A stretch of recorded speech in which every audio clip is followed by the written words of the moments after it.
Hello friend, MTech computer academy में आपका स्वागत है। आज हम लोग देखेंगे बेबी स्क्रैपिंग क्यों हम करते हैं। बेसिकली बेबी स्क्रैपिंग चार स्टेज से होकर गुजरता है। पहले डॉक्यूमेंटेशन लोड करते हैं, फिर पार्सिंग करते हैं, फिर उसको एक्सट्रैक्ट करते हैं डेटा को, फिर बाद में उसको ट्रांसफॉर्म करते हैं।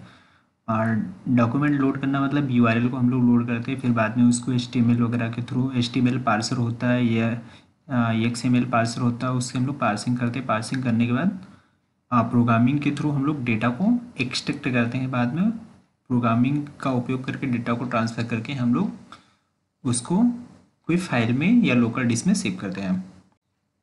As we have discussed above, web scraping is use to extract data from websites. मतलब वेबसाइट से डेटा एक्सट्रैक्ट करने के लिए हम लोग वेब स्क्रैपिंग करते हैं। But we should not but we should know how to use that raw data. This raw data can be use to various field. But हम लोग को ये मालूम होना चाहिए जो रॉ डेटा हम लोगों को मिलता है, जो कच्चा डेटा हम लोगों को मिलता है, वो हम लोग कहाँ पे कौन से फील्ड में यूज कर सकते हैं। तो वही हम लोग आगे देखने वाले हैं कि कौन कौन से फील्ड में हम लोग जो डेटा को रॉ डेटा को एक्सट्रैक्ट करके वेबसाइट से स्क्रैप करके हम लोग मिलता है, वो हम लोग कौन कौन से फील्ड में यूज करते हैं। तो पहला है डायनामिक प्राइस मॉनिटरिंग है। सेकेंड वन है मार्केट रिसर्च है। थर्ड वन है ईमेल गैदरिंग करना। फोर्थ वन है सोशल मीडिया स्क्रैपिंग। तो हम लोग वन बाय वन करके देखते हैं। It is widely use to collect data from several online shopping sites and compare the price of product and make profitable pricing decision. मतलब हम लोग बहुत सारे वेब शॉपिंग वेबसाइट से डेटा को स्क्रैप करते हैं और एक्सट्रैक्ट करते हैं, और हम लोग उसकी प्राइस को कंपेयर करते हैं। कंपेयर करने के बाद हम लोग एक प्रॉफिटेबल डिसीजन ले सकते हैं कि ये वेबसाइट का इतना प्राइस है, ये हम इतना प्राइस अपने प्रोडक्ट का रखेंगे तो हमको इतना प्रॉफिट होएगा। Price monitoring using web scraped data gives the ability to companies to know the market condition and facilitate dynamic pricing. मतलब जो हम लोग वेब स्क्रैप द्वारा एक्सट्रैक्ट किए हुए डाटा को उपयोग करके हम लोग प्राइस मॉनिटरिंग और मार्केट की कंडीशन के बारे में जानने में सुविधा मिलती है। It ensures the companies that always outrank others. मतलब इससे मालूम पड़ता है कि कौन सी कंपनी सबसे आगे जा रही है। मार्केट रिसर्च में क्या होता है वो देखते हैं। Web scrapping is perfectly appropriate for market trade analysis. Market trade analysis के लिए वेब स्क्रैपिंग एक परफेक्ट टूल है, क्योंकि हम लोग वेब स्क्रैपिंग द्वारा डेटा एक्सट्रैक्ट करके हम लोग पता लगा सकते हैं कि मार्केट का कैसे एनालिसिस है, मार्केट कैसे चल रही है। It is gaining insights into a particular market. और पर्टिकुलर मार्केट में इनसाइट गेन करने के लिए एक बहुत अच्छा तरीका है। Large organization require a good deal of data. और जो बड़े बड़े ऑर्गेनाइजेशन रहते हैं ना, उनको डेटा की बहुत ज़रूरत पड़ती है। और जो हम लोग जो डेटा वेब स्क्रैप द्वारा स्क्रैप डेटा करते हैं, वो बहुत ही रिलायबल और एक्यूरेसी होता है। उसमें बहुत ज़्यादा रिलायबिलिटी और एक्यूरेसी होता है, इसी के लिए वो डेटा बहुत यूज़फुल होता है। नेक्स्ट वन हम लोग देखते हैं email gathering. Many companies use personal email data for email marketing. Email marketing के लिए बहुत सारे ऐसी कंपनियाँ रहती हैं जो ईमेल मार्केटिंग करती है। उनको ईमेल की ज़रूरत पड़ती है। वो लोग वेबसाइट या अदर सोशल मीडिया प्लेटफॉर्म से ईमेल कलेक्ट कर सकते हैं। वो कैसे कलेक्ट कर सकते हैं? वेब स्क्रैपिंग के थ्रू और डेटा को वेबसाइट से एक्सट्रैक्ट करके। नेक्स्ट हम देखते हैं social media scraping. Social media scraping क्या होती है? Web scraping plays an essential role in extracting data from social media marketing. Social media marketing से डेटा को एक्सट्रैक्ट करने के लिए वेब स्क्रैपिंग बहुत इंपॉर्टेंट रोल प्ले करता है। लाइक अभी ट्विटर हो गया, फेसबुक हो गया, इंस्टाग्राम हो गया, वहाँ से यूज़र का नाम, कॉन्टैक्ट नंबर, उनकी मेल आईडी निकालने के लिए हम लोग वेब स्क्रैपिंग यूज कर सकते हैं। नेक्स्ट हम लोग देखते हैं why use Python for web scraping. Web scraping के लिए पाइथन क्यों यूज करते हैं? There are other popular programming languages, but why we choose the Python over other programming languages for web scraping? बहुत सारे ऐसे पॉपुलर प्रोग्रामिंग लैंग्वेजेस हैं, but हमें पाइथन ही क्यों चूज करना चाहिए वेब स्क्रैपिंग के लिए? उसके डिसएडवांटेज रहेंगे तो ही हम लोग पाइथन यूज़ कर रहे हैं। बिकॉज पाइथन क्या रहता है ना, पाइथन बहुत ईजी लैंग्वेज है, ये अंडरस्टैंडेबल के लिए और फिर कोड को राइट करने के लिए बहुत ईजी लैंग्वेज है। थोड़े से लाइन में हम कोड लिख सकते हैं। तो पाइथन ही हम लोग क्यों यूज़ करते हैं वेब स्क्रैपिंग के लिए, वो हम लोग देखते हैं।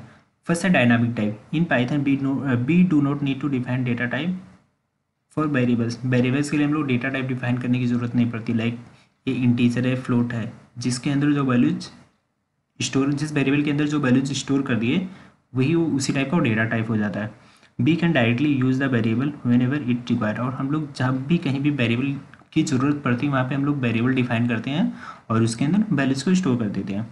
It saves time and make a task faster. और इससे हमारा क्या काम होता है, हमारा टाइम सेव होता है और हमारा जो टास्क रहता है बहुत इफिशियंट होता है।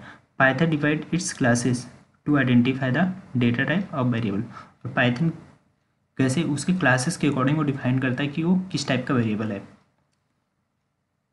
नेक्स्ट वन होता है vast collection of libraries. Python के अंदर बहुत सारे ऐसे लाइब्रेरीज हैं जो हमारे काम को ना इजी कर देते हैं। लाइक ब्यूटीफुल सुप हो गया, मैटप्लॉटलिब हो गया, नमपाई हो गया, ऐसे बहुत सारे ऐसे लाइब्रेरीज है जिसके द्वारा हम लोग डेटा स्क्रैपिंग कर सकते हैं, न्यूमेरिक और साइंटिफिक कैलकुलेशन कर सकते हैं और डेटा विजुलाइजेशन करते हैं। बहुत सारे ऐसे लाइब्रेरीज हैं। Less code. The purpose of the web scraping is used to save the time, but what if you spend more time in working the code? That is why we use Python. मतलब web scrapping का purpose होता है कि कम time में ज़्यादा से data को scrap करना। बट अगर हम लोग ज़्यादा टाइम लग रहा है तो उसका कुछ मतलब ही नहीं है ना। इसी के लिए हम लोग पाइथन प्रोग्रामिंग लैंग्वेज यूज़ करते हैं कि हमारा जो काम हो वो इफ़िशियंट वे में और फास्ट हो। Open source community. Python is open source which means it is freely available for everyone. मतलब ये हर कोई यूज़ कर सकता है, हर प्लेटफॉर्म पे अवेलेबल है और इसका सोर्स कोड भी अवेलेबल है, तो इसी के लिए ओपन सोर्स कम्युनिटी है। नेक्स्ट हम लोग देखते हैं the basic of web scraping. Web scraping consist of two parts, ऐसे a web crawler and a web scraper. Web scraping के अंदर हमारे पास टू पार्ट्स होते हैं, एक होता है वेब क्रोलर और एक होता है web scraper. It in simple word the web crawler is horse and the web scraper is a chariot. मतलब हम लोग सिंपल लैंग्वेज में बोल सकते हैं जो क्रोलर होता है जो होस होता है और जो स्क्रैपर होता है वो जो चैरिट होता है। The crawler leads the scraper and extract the required data. और जो क्रोलर होता है स्क्रैपर को लीड करता है और रिक्वायर्ड डेटा को एक्सट्रैक्ट करता है वेब साइट से। अभी हम लोग उसको दोनों को डिटेल्स में देखते हैं। फर्स्ट हम लोग देखते हैं क्रोलर क्या होता है। A web crawler is generally called a spider and it is an artificial intelligence technology. मतलब वेब क्रोलर को हम लोग स्पाइडर भी कंसिडर कर सकते हैं और वो एज ए आर्टिफिशियल इंटेलिजेंस होता है। तब मैं आपको एक एग्जांपल देता हूँ तो आपको अच्छे से समझेगा क्रोलर क्या होता है। क्रोलर का मतलब होता है कि रोबोट होते हैं, बोट्स होते हैं। लाइक अभी जब हम लोग कुछ गूगल पे सर्च करते हैं तो कुछ भी कीवर्ड डालते हैं, लाइक बेस्ट शॉपिंग साइट डालते हैं, तो बेस्ट शॉपिंग साइट से जो रिलेवेंट डेटा चाहिए अपने को, जो क्रोलर रहते हैं वो वेबसाइट पर्टिकुलर जो इंडेक्सिंग वेबसाइट रहती है, पर्टिकुलर उनके अंदर जो वेबसाइट इंडेक्सिंग रहती है ना, वहाँ पे वो लोग जाते हैं, वहाँ पे फाइंड आउट करते हैं ये कीवर्ड से कितने कंटेंट या कितने वेबसाइट मैचिंग हो रही हैं। तो जो जो वेबसाइट मैचिंग हो रही है वो कीवर्ड से, तो वो वेबसाइट लाके गूगल पेज पे वो लोग रख देते हैं। बस क्रोलर का यही काम होता है। नेक्स्ट वन होता है scraper. A web scraper is a dedicated tool that is designed to extract the data from several websites quickly and effectively। मतलब जो क्रोलर होता है वो एक टूल है जो वेबसाइट से डेटा को फास्ट और इफ़िशिएंट वे में एक्सट्रैक्ट करता है। Web scraper very widely in design and complexity depending on the project.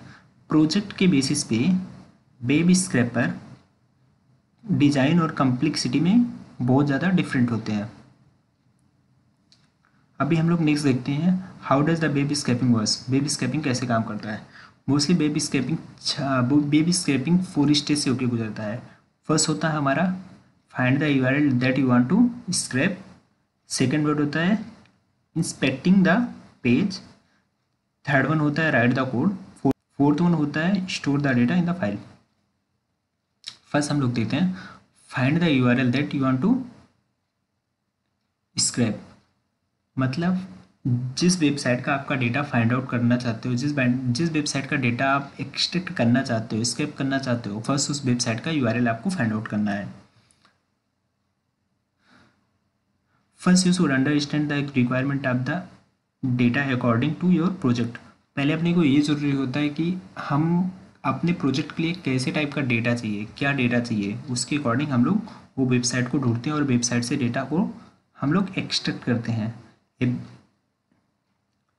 A web page or website contain a large amount of information. That is why scrape only relevant information। और जो website रहते हैं, web pages रहते हैं, उनके अंदर बहुत सारे डेटा रहते हैं, तो इसके लिए हमको ये ज़रूरी रहता है कि हम रिलेवेंट डेटा को ही एक्सट्रैक्ट करें। इसके लिए हम लोग पहले ये आइडेंटिफाई करना पड़ेगा कि जो हम लोग प्रोजेक्ट बना रहे हैं उसके लिए कैसे टाइप की डेटा की रिक्वायरमेंट है हम लोगों को। नेक्स्ट हम लोग देखते हैं inspecting the page. The data is extracted in raw HTML format which must be carefully parsed and reduce noise from raw data।